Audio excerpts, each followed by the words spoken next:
Bienvenue à une série de mini-méditations du mercredi de l'Institut biblique de Bruxelles sur comment gérer des désaccords en milieu chrétien.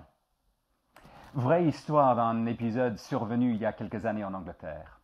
Deux hommes, Michael et Jean, sont des frères et se réunissent pour dîner ensemble.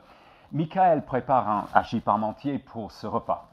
Jean est déçu de constater qu'il n'y a pas une couche de tomates dessus et signale sa déception. Michael insiste sur ce point. Des tomates ne font pas partie de la recette. Jean n'est pas d'accord.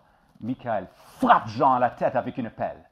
Jean réagit en menaçant de faire exploser l'appartement de Michael au moyen d'un cocktail Molotov.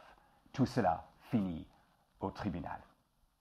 Je suis heureux de préciser qu'à ma connaissance, les frères n'étaient que des frères biologiques. Normalement, entre frères et sœurs en Christ, on peut mieux faire. Mais j'ai répondu favorablement à une demande d'écrire le livre Sacré des accords parce que je suis persuadé que tout n'est pas rose dans notre gestion des désaccords au sein de nos églises locales. Je me suis converti lorsque j'étais étudiant dans les années 80. J'ai vécu comme croyant dans plusieurs pays et malheureusement, j'ai trop souvent été témoin de désaccords mal gérés. Et je me mets dans le lot. Deux dangers nous guettent. Le premier, c'est le laxisme. Je pense à des responsables d'église qui refusent de prendre le taureau par les cornes lorsqu'une erreur majeure de doctrine est tolérée.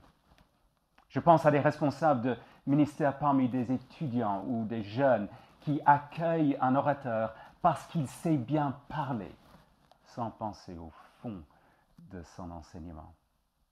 Le second danger, c'est l'inverse, le rigorisme. On exige que d'autres soient d'accord avec soi sur des questions mineures.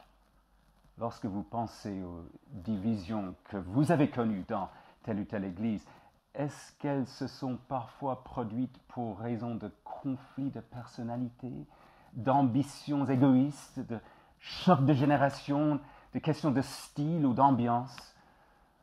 Lorsqu'on mène le combat à propos du style de la musique qui accompagne les chants de dimanche matin, et lorsqu'on ferme les yeux face à un ancien qui dit qu'il y a des incohérences dans les évangiles bibliques, on n'est pas en train de bien choisir ses combats.